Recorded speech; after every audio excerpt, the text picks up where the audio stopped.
Due to recent changes to their policies, Twitter suspended the @EU handle, making it available for European institutions and groups to claim.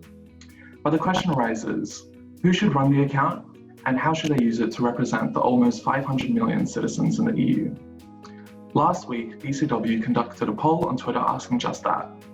More than 180 of you voted, and the results came in a dead tie between a Citizens' Assembly at 37.7% and the European Commission at 37.2%. The Parliament came in third with 13.7%, followed by the presidency of the EU Council at 11.5%.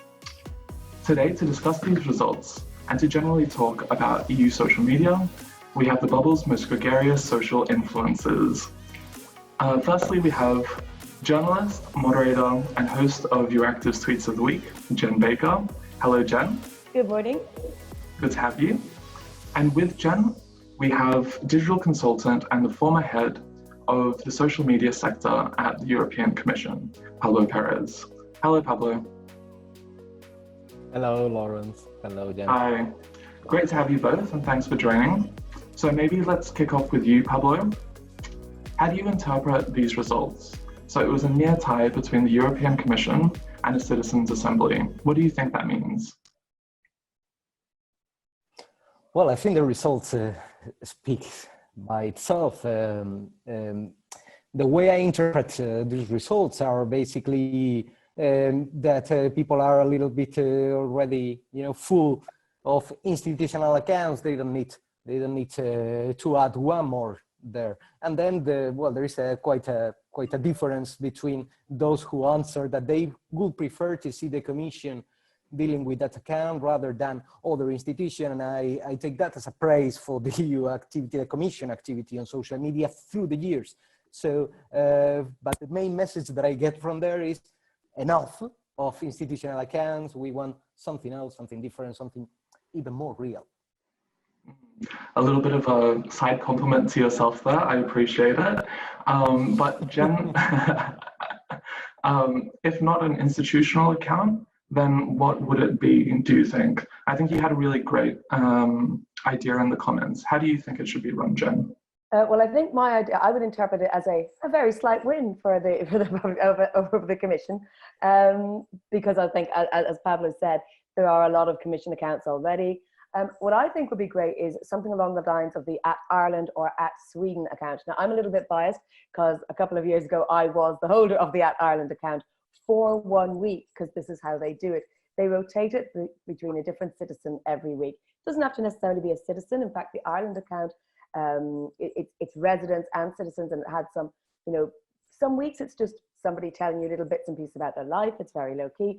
Other weeks it gets going into this really big public discussion. 1 week there was a refugee woman who was based in Ireland, had the account. And, she threw up all sorts of things that maybe people who were normally following the @Ireland account didn't expect. So I thought that was great. It showed a bit of diversity. And I think the @EU handle could really do that. I think people are tired of boring old institutional things. I mean, not to say that they're always boring, Pablo, but, they can be a bit straight and, a bit dry.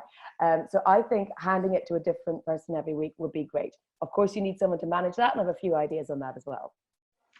Cool. And thank you very much for mentioning residents. As a non-EU citizen, I really appreciate that I could possibly take up that account, though I think it could be very dangerous.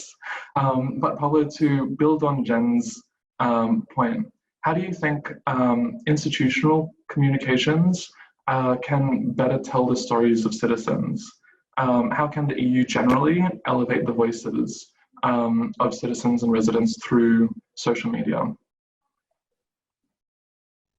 Well, I think that mainly is through probably replying questions and trying to get more, like make visible something that is already public. I mean, that's in order to elevate the voice on social media of citizens. I mean, that particular point it's quite risky. Because I mean, also the amount of lobbies also and pressure and how really small things can become huge on social media, when reality it's not like that. So for me, and in order to try to avoid those kind of misconception, because at the end of the day, the Commission or the institutions needs to be neutral, independent, and with the polarization that we are seeing today in the debate on social media, I don't know if the approach is to elevate. I would go more to open the debate, to put the necessary means for the citizens to actually discuss openly with respect on social media, much more than to, let's say, put the focus on a citizen opinion rather than on another citizen. I don't know if you get my point. It's true that I see risk. Of course, communication is all about trying to overcome those risks and do not be paralyzed about fear or misconception. For me, I would go more than to actually allow them to discuss, and the institutions should keep like the presence, basically participating on the debate with their own position. That's my opinion, and make it visible, that position, and also participating in the news. We have seen it thousands of times how really powerful statements, well, they are not in the spot because the institution decided not to put in the spot, even if it's their own statement, their own words. We see how commissioners engage better. I will go in that sense. I will go with commissioners, with a spokesperson, with officials, actually engaging more with the public rather than the logo of the institution that needs to be more, for me and from my point of view, more factual, more straightforward with the commission position or the institution's position. Jen, what do you think about this idea of risk? Do you think that institutions are taking enough risks? Even commissioners and politicians, do you think they're taking enough risks?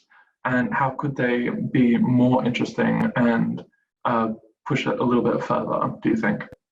Well, I think one of the main things that commissioners and people in positions of spokesmen and so on can and should do is to humanize themselves. I mean, we do see that there's always a big reaction, always a big pickup, and people like Donald Tusk, who's not afraid to use humor in his Instagram posts. When you see the now commissioner, former spokesman Margarita Schinas coming to the podium in press conferences, he would occasionally be playful, and that would always get sort of magnified on social media. I think because people can't, the normal citizens who are not based in Brussels often can't really feel that there's a connection between themselves and these behemoths, these big institutions. They're too often represented by a logo or by the outside of a building, or God help us, a row of EU flags. What's so much nicer is to see a real human being with real human reactions. And I think that's important. And that's why I say, don't give this EU tag to an institution, give it to different citizens. I mean, there is a risk that you can't control what people say. When I did the Ireland account, there was a big list of things I was supposed to do and things I was not supposed to do. And, I wasn't allowed, obviously, to promote hate speech or products or share pornography or anything like that. I wasn't supposed to swear, which for me actually was something of a challenge.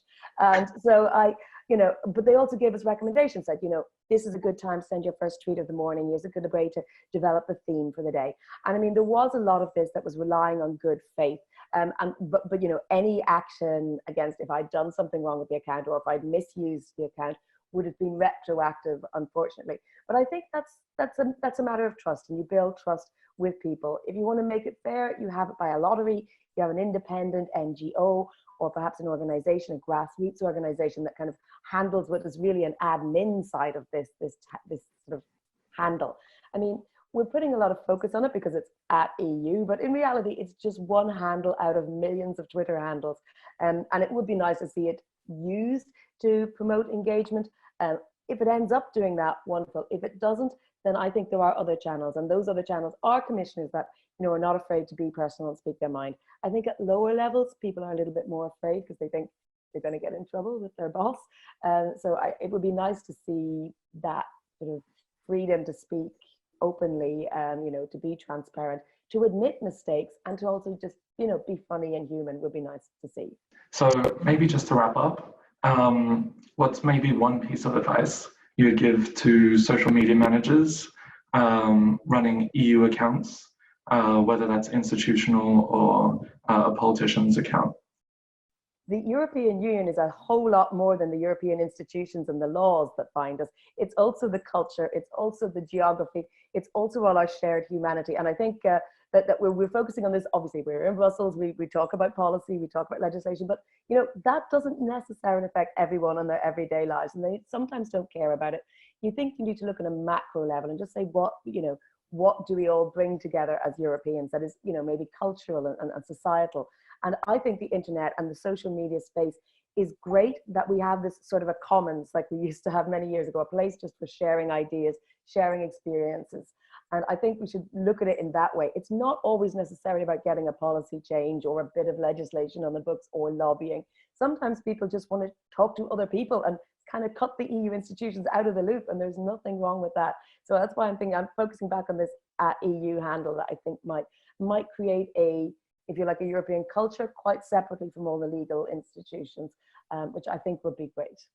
You know, I wouldn't want to give advice, but my only one would be to do not be too much focused on the negativity on social media and the negative comments that sometimes, and talking from my own experience, sometimes, you know, we have, or the institution have a tendency on being too much focused on the negative side of the story on social media. And as I said at the very beginning, the conversation is so polarized right now that you cannot take decisions on social media regarding communication based on, you know, negative comments.